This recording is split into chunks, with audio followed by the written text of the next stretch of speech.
L'université polyvalente et polytechnique du Cap-Esterias. Pensée au départ comme une école d'hôtellerie, elle est aujourd'hui en passe de devenir une des universités les plus prestigieuses d'Afrique. Avec une capacité d'accueil de 12 000 étudiants, le chantier est déjà bien avancé. Nous avons rencontré M. Yannick, conducteur de travaux, qui nous fait état de la composition de l'établissement. La phase 1 du projet est constituée de 12 bâtiments.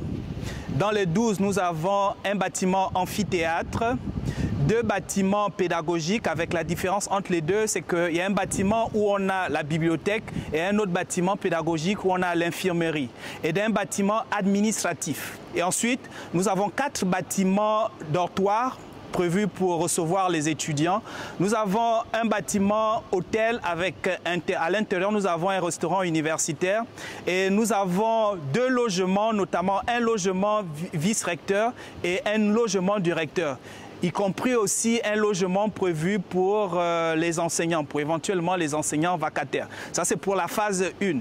Bon, maintenant, pour la deuxième phase qui est en cours de construction, où actuellement nous sommes au niveau du rez-de-chaussée, nous avons 3 bâtiments pédagogiques qui sont en cours de construction actuellement sur le chantier. Initialement lancés en 2011, les travaux ont évolué de façon à répondre aux standards en termes de normes environnementales. Bien sûr, les évolutions des normes ont suivi.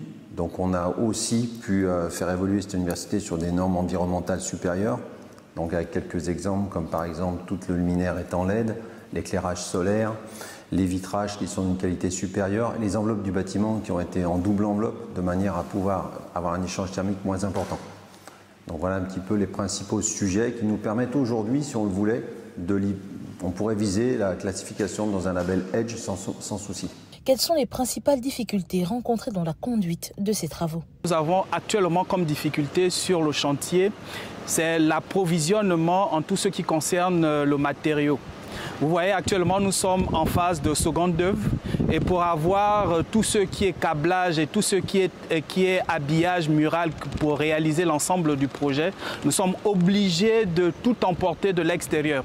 Et l'arrivée de la commande au niveau du Gabon, ça prend un peu plus de temps. Donc, en principe, c'est essentiellement ce que nous avons comme difficulté actuellement, qui demeure l'approvisionnement de tout notre matériel. Avec pour objectif principal de diversifier l'offre de formation proposée aux étudiants gabonais et du monde à travers des filières telles que le tourisme, l'hôtellerie, le management ou la biodiversité.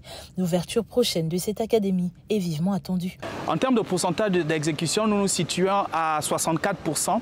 Il faut dire qu'actuellement, comme vous pouvez le constater, tout ce qui est gros œuvre est déjà finalisé. Nous sommes déjà en phase du second œuvre. Et donc c'est pourquoi nous estimons 60% représente tout ce qui est gros œuvre qui est déjà réalisé. Et les 4% et le reste qui viennent au-dessus, c'est pour compléter tout ce que nous avons commencé en termes de second œuvre. Si les travaux ont repris de façon exponentielle sous l'ère du CTRI, hors de doute qu'arrivé à son terme, cet établissement serait une véritable bouffée d'air pour le paysage universitaire gabonais et sous-régional.